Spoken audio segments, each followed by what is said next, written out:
Welcome to One Insight. My name is Rich Litvin. I grew up in London and I now live in LA. And this is a podcast for extraordinary top performers. You see, I've coached some of the most successful and talented people on the planet. I see what most people cannot see, and I dare to say what most people wouldn't dare to say. And what I know about success is that on the other side of it, it can actually be lonely. You can feel like more of an imposter the more successful you become. And when you're the most interesting person in the room, you're actually in the wrong room. I coach around insight. Life looks one way, something happens, the world looks different, and your entire world changes. It can happen in an instant. And this podcast is called One Insight because a single insight can change everything. I've got an interesting episode of the podcast today. You see, actually, I was a guest on my friend's podcast. My friend Robert McPhee has been a trusted advisor to high-level leaders, CEOs, directors, and board members. His company is called Excellent Decisions. Robert's a fascinating guy. He was director of training for Jack Canfield Companies for 5 years. He's a founder member of the Transformational Leadership Council and the Association of Transformational Leaders that I'm in. And Robert said to me, "Do you want to be on my podcast?" And I said yes. But when we started the conversation, I switched things up for him. You see, I said, "Robert, I can do an interview. I'm good at interviews, but my zone of genius is coaching highly successful leaders like you. I'm really gifted in supporting the kind of people who don't need support. You see, I can see the things that most leaders can't see, and I'm willing to say the things that most people aren't willing to say. Let me coach you live on your podcast." Robert got quiet and he got nervous, and I held the silence. And he looked me in the eyes and he said, "Yes." Listen into this episode because you'll hear me coaching a really extraordinary man who's gifted at helping other leaders make extraordinary decisions. Excellent Decisions is literally the name of his company. But so often we can't do for others what we do for ourselves. It was really fun for me to challenge Robert in this way, and he got so much value out of it himself. And I know you will too. And if you coach top performers, then listen in for what I'm doing and how I'm listening to Robert and how I'm challenging him. Enjoy. Welcome back, everyone, to the Excellent Decisions podcast. This is Robert McPhee, your host, and we are in the midst of what we are calling the Wisdom Series, where we're not only doing what we always do, which is striving to help people make more excellent decisions, more decisions based on vision and values and value, rather than stress and pressure. This Wisdom Series is designed because there's so much stress and pressure these days with everything that's going on in the world, that this is a daily podcast designed to help you tap into some of the wisdom that's been available to me for the past 20 years or so, as I've been blessed to work with and learn from and collaborate with some of the truly amazing teachers and trainers in the personal and professional development world, literally internationally. So today, my guest is Rich Litvin, who is the author of an amazing book, which is always right here within arm's reach for me. If you're watching the video, I'm holding it up. It's called The Prosperous Coach. He is a very high-level coach himself. He's also a coach of coaches, helping coaches be better coaches. And he also is brilliant at teaching coaches how to market their business and make it profitable. So, Rich, I am thrilled that you have joined us today. Welcome. Hey, my friend. Thanks, Robert. Thanks for the invitation. And we're going to throw a little curveball. Actually, I'm catching a little bit of a curveball here because I was talking to Rich ahead of time before we hit the record button here and suggesting some of the questions that I might ask him and the directions that I might want to go. So I don't want to, pull the 60 minutes card, and go all investigative journalist on you. And he had another suggestion. And I told Rich that I trust him implicitly. And it's his wisdom that we want to dive into here. So, Rich, do you want to explain what you had suggested to me and what direction we're going to go with this? Sure. Here's what I suggested. And I said, this is edgy, and I would honor your decision, whichever you chose. But my zone of genius is coaching. And my clients are super successful people, really high performers, the kind of people most people would, when they look at them, say, why would you need a coach? And it struck me that you're just one of those people who've done extraordinary things, created extraordinary things, have extraordinary stories behind you. And rather than me teaching and sharing what you call my wisdom, let's see what's going on inside of you. Let's see how I can support you right now. And that takes a level of courage. It takes a level of vulnerability, which for me is the secret behind high-level leadership that most people shy away from. So I really honor you for saying yes to this, because you don't know what's coming now. No, I don't. I really don't. I literally found out about this in the last 5 minutes. We had a little techno glitch, which gave me like 2 minutes to think about it. And the truth is, my initial response, being human, I think, was, oh, no, that wasn't what I had planned, right? No, I had my plan here. But one, because, the opportunity to be coached by you is an incredible opportunity. And two, because I really do trust your wisdom and your intuition of what's appropriate for the moment. Totally willing to do that. So, so I'm totally willing to play. Great. Well, you just illustrated something important, actually, that's worth drawing out for everyone else. This is not about coaching you right now, but I was listening to Stephen Kotler interviewing a neuroscientist and a Navy SEAL the other day. Stephen Kotler wrote The Rise of Superman. He wrote Bold with Peter Diamandis, prolific author. And they drew out this distinction that fear equals anxiety plus uncertainty. And I love that, because the moment you can distinguish between those two elements, you're able to handle the anxiety or the uncertainty or both. So what just happened to you when I said, hey, how about instead of you interviewing me for your podcast, what if I coach you live and put this out to your community? There was probably a sense of anxiety and uncertainty that arose. But what you did, because we had to get off the call for a moment because of the technical stuff, you had a moment to realize, okay, well, you probably took a couple of deep breaths. You got in touch with the fact that we trust one another, that you'd be safe, and the anxiety began to drop down. And the uncertainty, well, we labor under this misapprehension that most of the time in life we have certainty. We actually never have certainty. We just think we do. And this moment in life for all of us right now is showing us just quite how uncertain life is. But you can always bring back certainty in a moment. So one of the ways that we live in uncertainty is we live in indecision.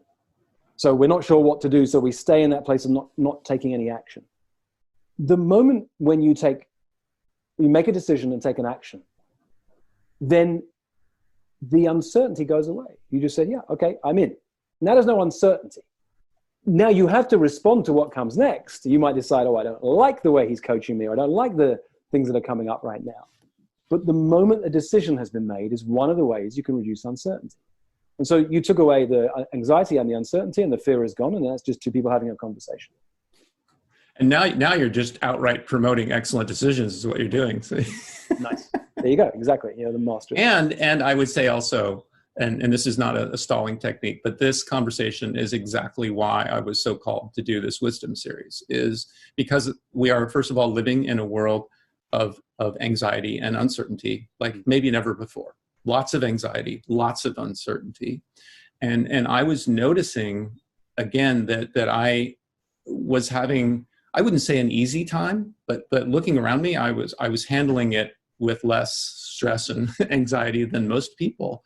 And I realized that a lot of that had to do with the knowledge, the skills, the people I've hung around with and what I've learned over the last 20 years. So it literally, that equation of, handling the anxiety plus the uncertainty was exactly what, the wisdom series was intended to do. So I'll stop stalling now. Yeah, beautiful. We're in the right place. So let me ask you a question. What's on your mind right now, Robert? I think the first thing that's on my mind is my family. And it doesn't stay on my mind like in a dwelling on it kind of a way, because they're all doing great. You know me well enough to know, I have 3 children. They're older, 22, 24, and 26 right now, which sounds really well planned. There's like 3 months out of the year where it sounds really well planned like that. But they're spread out. They're in Seattle, San Diego, and Washington, D.C. We have really great communication with them. They're all doing just fine. And my wife and I are still talking to each other while we're sheltered in place. So everything's going well there. But it's in terms of what's really kind of on my mind. In terms of what's kind of on my mind in a keeping me awake at night kind of way, it's more business things. The truth is my business The main sources of revenue in my business have, for the moment, gone away. My business is driven by getting on an airplane, traveling, working with groups of people. Neither of those things are really happening right now. Talk about uncertainty. I'm curious is a kind word about when that's all going to start up again. So that's what I'm dwelling on in terms of what's on my mind. Thanks for sharing that. I'm a dad to 2 kids, so and my brother has older kids than me, and he's in Dubai, and one of his children is in England, and it's intense to be separated at this time. So my heart goes out to you, and I love that it sounds like you've raised 3 young people who you feel secure about, at least that they know how to make excellent decisions. Let's put it that way. Yes, and truth is, the excellent decisions framework about making decisions based on vision and values rather than stress and pressure came largely out of the perspective of looking at young people and how much stress and pressure they're faced with. I mean, we all have stress and pressure, but once they hit about, middle school, high school, it's just crazy what they're faced with. Yeah, no, I agree. Let me ask you a different question in this moment. So I'll give you context. I was over a Zoom call talking to my finance person a couple of days ago. And she said, what's the biggest risk to your business, Rich, in the next 30 days?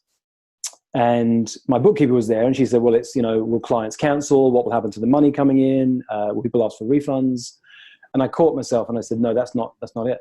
The number one risk to my business in the next 30 days is that I don't take care of me, that I'm out there serving other people, being there for others, making a difference, and I put myself last. What's the number one risk to your business in the next 30 days, Robert?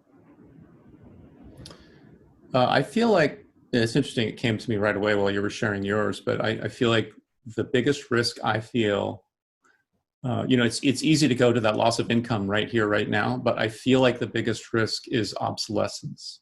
Like I'm finding myself deeply concerned at times that the work that I have been doing, the work that I've been prepared to do, may not have the same relevance when we settle into a whole new normal in however many months it's going to be. And the truth is, I was experiencing like a 20 years to create an overnight success kind of moment in my business. For the last 6 months, I've had a level of success that I've been waiting for a long time, and things are going really well, and putting money in the bank, and all this great stuff. And all that came to a grinding halt, which honestly, that's okay. If I knew that it was going to pick up later, I'm fine. I've got that money in the bank, but that kind of that obsolescence, like will it pick up? I was walking to the store the other day and realizing, there's all this conversation about essential and non-essential businesses. And I looked at myself in the mirror kind of and said, I'm a non-essential business. I'm a discretionary item. I'm a luxury item is what it feels like. And at this time where people are buying things like groceries, and for some reason, I still don't understand toilet paper, lots and lots of toilet paper. Let me ask you, I'm curious, what has you look at what you do and see it as a discretionary item? I think it's my perception of what my clients' priorities are. And I feel like I'm looking out there now and seeing people hunkering down, and myself included, going into kind of the essentials. And there's things that I like to do and that I enjoy doing, and there's kind of that I want to do. And then there's the things I need to do. I need to eat, I need to pay the rent, I need to, pay the phone bill, those kinds of things. And I'm aware in the question that I'm looking at it through my own lens, and that's probably clouding my perception of what my clients or prospective clients would think. But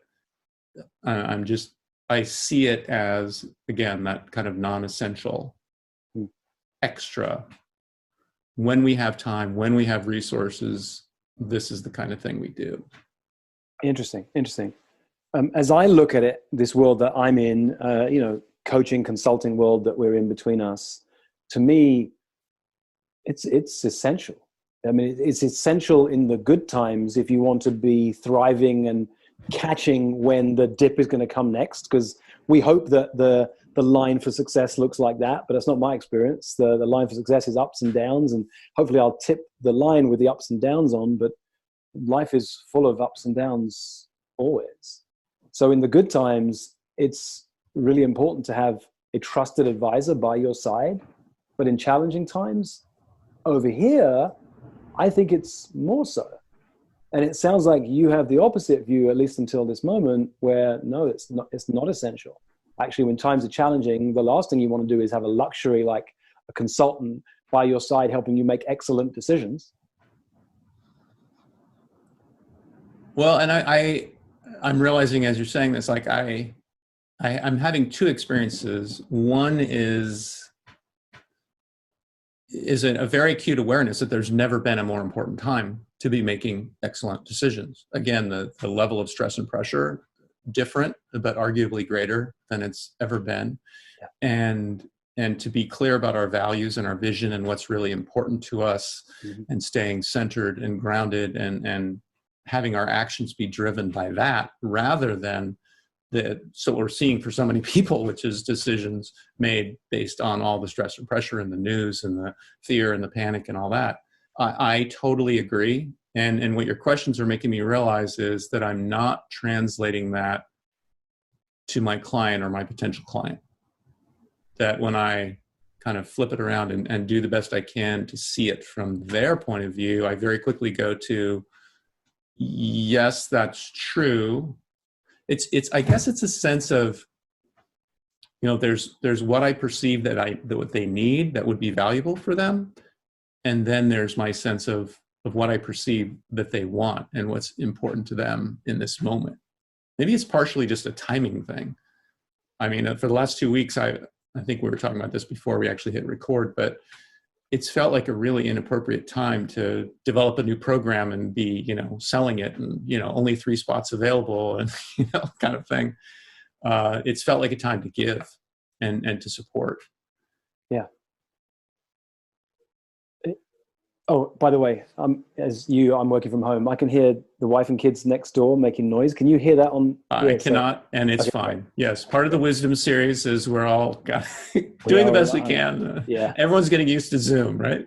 Yeah. So there's what our clients want, and there's what our clients need, and this is true whatever moment in time it is.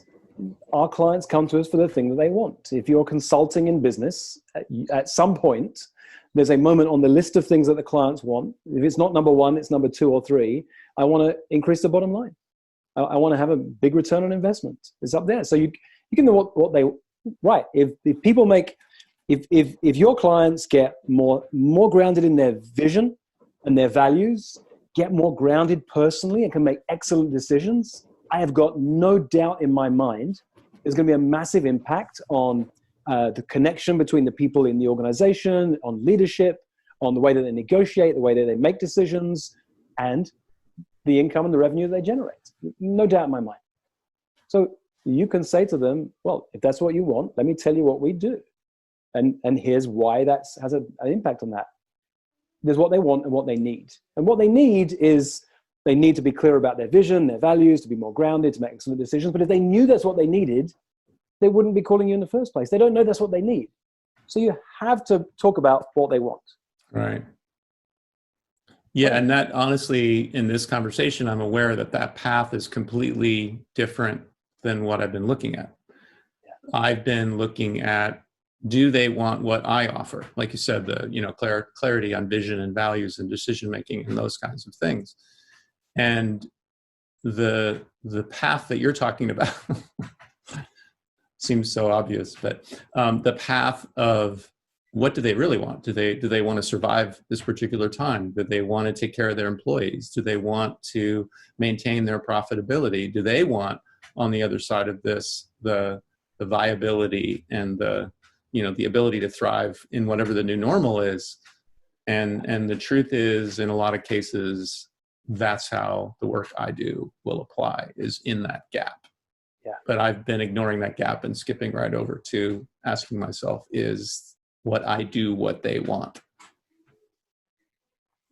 There are only three questions I ask clients these days, or anyone I'm speaking to. What's on your mind?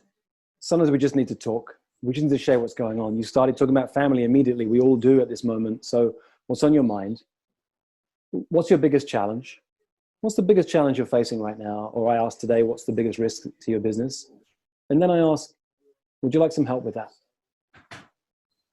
That's it. And at this moment in time, there's no preamble when I say what's the biggest challenge you're facing. People go right there. They don't waffle. They don't go. Yeah, they don't have to go looking for it. Let me think about that for a minute. We go straight there. And would you like some help with that? And so the service, the book you just showed that I wrote in 2013, got published, is The Prosperous Coach is about how do you build a service-based business by serving. It's a really old-fashioned approach to business. You just serve your ass off. And you know, there are only two ways to work with me. I like to joke, Robert, there's two ways to work with me: for absolutely free or for a lot of money. There's nothing in between. And so I have a handful of clients who invest a lot in their business, in their life, in their professional world and professional growth. And they're the people who work with me directly. And there are all sorts of ways I'm serving people at the best of times, whether it's on video or audio or podcast. I spoke to one of my clients 2 days ago. She used to work for Google. Now she's an independent coach and consultant. She lives in Italy, and she mentioned one of her clients is a surgeon on the front lines in Italy right now, the health crisis. And she said, and she joked, she said, or she laughed, she said, you know, and he's a big fan of yours, Rich. He knows about you. So I immediately said, would you like to surprise him? What if we get on a call with you and me and him, and I coach him? And she said, oh my God, that would be amazing. He would love that. I'm constantly looking for ways that I can serve right now. And that's approach to business in all times. Mm-hmm. And here's the bit when you said about selling. Yeah, now's not a good time to be saying the way that you joked about it. Here's my program. Is this price? Buy now. But it's okay to sell right now. It's okay to tell people that you have something that's of value. I mean, so I just hired a new coach on Friday. I had a first session on Friday with a new coach. I realized I can't do this alone. The business mastermind I'm in is valuable, but it's not what I need right now. I need support for me. And so I hired someone as my coach because I believe in this work that I do so much that when times get challenging, I look at how can I take my money and invest it in me? Because if I invest it in me, I'll have better relationships with my wife and my kids. My business will grow. My clients will be more supported. And we have to walk our talk a little bit on this one. Yeah, for sure. Wow. So, and it's a segue also into one of the things I told you. It was one of my huge takeaways from your book about. Let me. Can I ask you to bookmark that for a second? Sure. Bookmark that thought. Make a note if you need to. But I want to stay with being here for you and not being there of service for everyone who's listening. Okay. What's the single biggest insight you've had so far from anything we've talked about? The single biggest insight by far is that pathway that I was skipping past. And I think it's a huge insight for me because there's actually no resistance to that conversation. Sometimes I skip conversations because there's resistance and I don't want to get into them. You know, I'm dealing with a situation right now with a woman who I'm working with, and I don't want to have this conversation. Anyway, that's a whole different story. I think it resolved itself this morning. Yeah. But the fact is that the conversation about the pathway, the conversation about what my client or what my potential client or what my friend or what my family member really wants right now, like what's really important to them, I love getting in that conversation. The reason why it's such a no-brainer, like what I'm taking away from this is like, oh my God, how did I miss that? It's right there in front of me. It's what I love to do. It's what I'm really good at. And oh, by the way, it will take me sometimes, not every time, but sometimes to a place called, maybe I can really help you with that. Here's how I can potentially help you with that. And I think the other reason why that piece is resonating so much for me right now is I had a conversation like that actually before all this coronavirus stuff kind of started to pop up. But I had a conversation with a personal friend who runs a business, and it was exactly that conversation you described. It was just, hey, what's up? How's everything going? You know, what are the challenges that you're faced with? And what I thought was going to be about an hour-long conversation turned into a 2.5-hour conversation. which again, I thought of you, and you you recommend blocking out 2 hours for those conversations. And I saw why, because the real juice of the conversation wouldn't have happened if we only had an hour. Yeah. And after 2.5 hours of me not offering any solutions or any ideas or telling him what he should do or being the all-wise and all-knowing being or anything, we ended up having dinner with his wife. And he was telling her, oh my God, Robert had all these amazing ideas and he's going to help so much. And we're going to do this and we're going to do that. So that conversation that you pointed out that I was skipping over, that piece called, what's up? How are you doing? Yeah. What's the biggest challenge you're faced with? I'm asking myself, why was I skipping that conversation? That's so much better than the conversation I've been having in my head and resisting getting into any conversations because of it. So that's well, here's what's great about what you just told me is that whilst it's surprising, like, oh, how did I get into that? The how-to, it matters less than the fact that you did, and so do all your clients. We get into our head, we get into this loop, and we can't get out of it on our own. It only ever happens in a conversation. And so reaching out to your clients and saying, hey, you know what? I realized I got caught in this loop of inaction, of not making decisions, until I got in a conversation with a friend of mine who does the same work that I do. And I realized, oh, of course, I had my insights. I was done. 15 minutes in, I was done. This is what I do. If you're caught in a loop right now, if you can't see the wood for the trees, if life looks scary, I've spent over 20 years working on myself, working with high-level leaders to help people like you make excellent decisions in the best of times, and even more importantly, in the really challenging times. You want to jump on a call? I got to go, Rich. I got calls to make. Yeah. I'll talk to you later. Yeah. Yeah. No, it's true. And it just, I've been resisting getting into conversations with clients and potential clients because I don't want to be in that place of kind of being perceived as salesy. And I have been kind of questioning whether what I have is what they want, and not making up a story about it, but just seeing it for what it really is totally changes that. It literally does. I'm starting to make a list in my head right now of all the people that I can call. Yeah. Instead of, having no idea who to put on that list, and everyone who I think about putting on that list going, no, they wouldn't want to talk to me. No, they wouldn't want to talk to me. It's like, yeah, it's completely different. I got 3 distinctions I can share with you. Number 1 is right now, particularly for anyone who's listening, I got the sense for you it's a phone call, but for most people, they hear this and like, oh, great, let me send an email. Our email inboxes have blown up in the last 2 weeks because every single company you ever hired is telling you their COVID-19 policy and what they're doing differently. And there's no point sending another, or people are trying to sell you stuff. There's no point sending emails if you want to be in service of people. And even text messages, we're all at home. By the start of the day, to the end of the day, I can have 25 text messages. The one thing that I've noticed that really stands out is a video text. You take your iPhone or your WhatsApp and you make a 20 to 30 second video. And so you think of a friend, hey, John, I was thinking of you.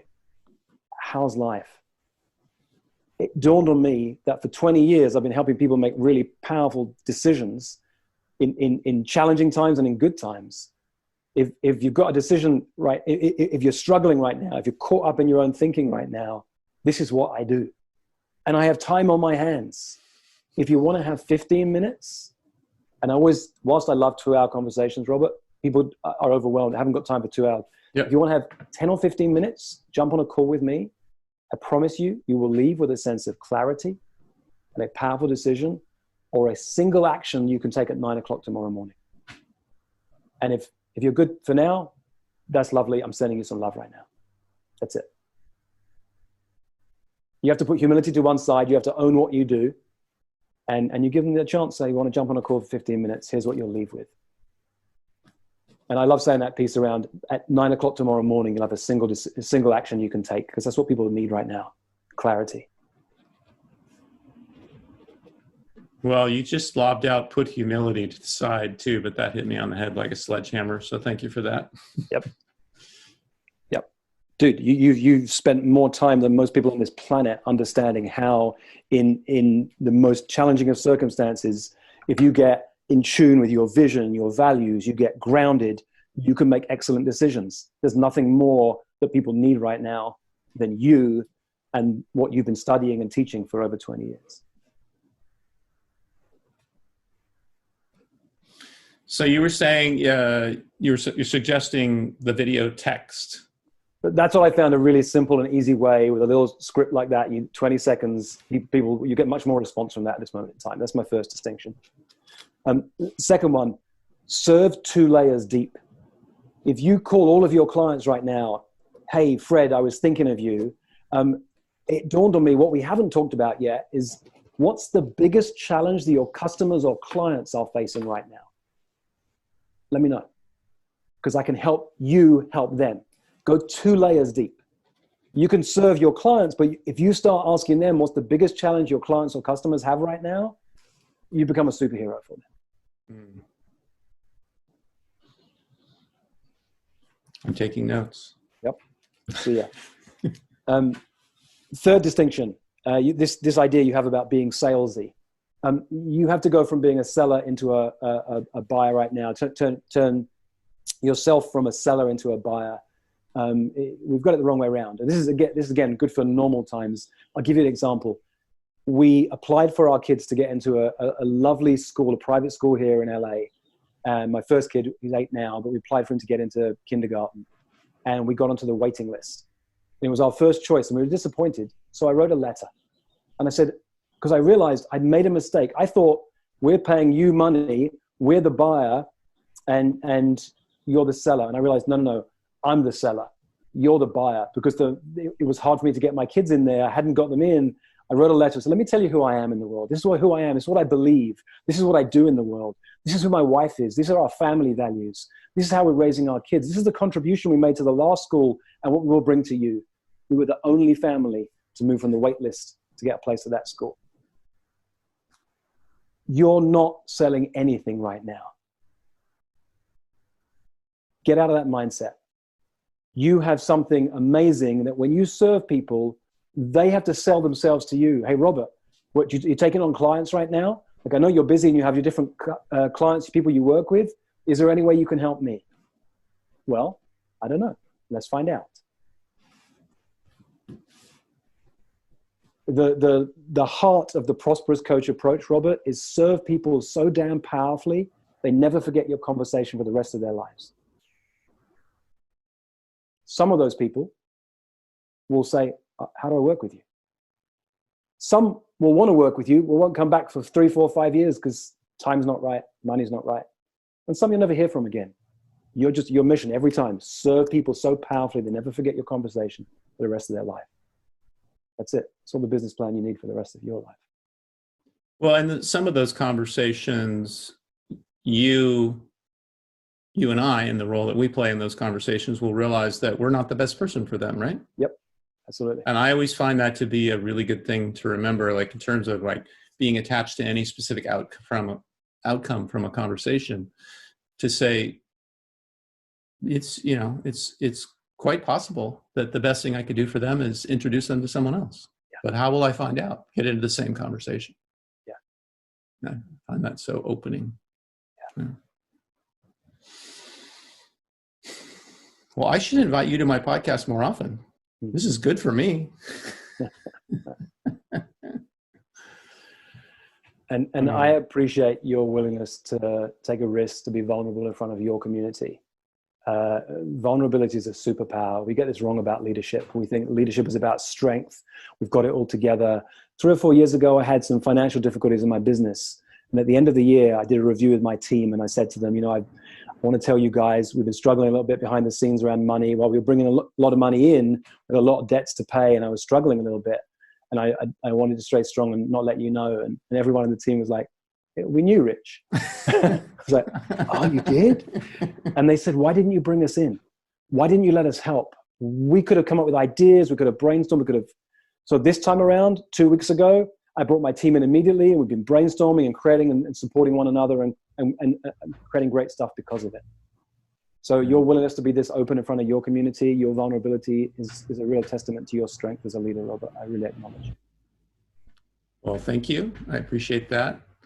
And as I said at the beginning, and you referenced it, we have a mutual friend, Scott Cody, who talks about the 4 pillars of trust, which are sincerity, reliability, competence, and care. And Rich is a 4 for 4 in my world. I know that he's sincere. I know that he's reliable. I know that he's beyond competent, and I know how much he deeply cares. And so when you personally asked me to be willing to be vulnerable, here we are on camera. I'm going to be posting this on whatever. It's a different conversation than if you're questioning, if this was someone I had met before. I don't know. Are they reliable? Are they competent? How much do they care? It's a different conversation. So I'm thrilled that we had the opportunity to do this. It's a completely different conversation than I thought we were going to have today. I think there's tremendous value for the people who are listening in, and certainly for me. So win-win-win. I hope it's been valuable for you. If I can wake up every morning and serve one person, my day is done. All right, we'll take the rest of the day off then. Yeah. Well, I wish we could, right? With the kids for the rest of the day. I'm on childcare duty today. Yeah. So let me ask you this, and I do want to make sure we honor the time too. But you've been very generous, and so if people want to know more about you, if they want to connect with the work that you're doing, learn more about the work, or connect with you, what's the best way for them to do that? Thanks, Robert. RichLitvin.com. RichLitvin, richlitvin.com. I just put together, spent the last 2 weeks putting together a playbook for coaching in challenging times, whether that's because you're a coach or a consultant, or whether you need some self-coaching right now. Just go to richlitvin.com/playbook, and you can just download that immediately. I spent 2 weeks creating this, Robert, all these distinctions about how to survive and thrive in these challenging times. And at the end of it, I realized 2 things. 1, I was writing this for me. It's the book that I need to read. And 2, whilst it's a playbook for challenging times, it's actually a playbook for all times. Take care of yourself first, serve other people, go out there and take a stand and be a leader. And so please download that, share that with other people. I think it's really valuable right now. Awesome. And I will put that in the description of the podcast. If you're driving, please don't try to write that down. And again, deeply grateful for you being willing to do this. The other thing, and I thought about this ahead of time, and it's definitely true, I think in these times of increased stress and pressure, we all need to spend more time talking to people who have a British accent. There's just something calming about your voice. And so thank you for bringing that as well. Thanks, man. Thanks, Robert. All right. And thank you to our listeners as well. Obviously, there's no podcast without our listeners. I'm loving the feedback that I'm getting from people about this particular wisdom series. Again, the intention is to help you in these trying times to make more excellent decisions, to be clearer about your own vision and values, and to stay in that state of what we call true happiness by the ancient Greek definition of happiness, the experience of joy while in pursuit of your potential. So until the next episode, we will see you soon. And thanks again, Rich. Deeply, deeply appreciate your contribution today. Thank you, Robert. For most of human history, it wasn't called coaching, it was called leadership. And it's what I love to do, to coach people, to lead people, and to mess with people's thinking. If you'd like more of this, or if you'd like to learn more about our community of extraordinary top performers, go to richlitvin.com/oneinsight.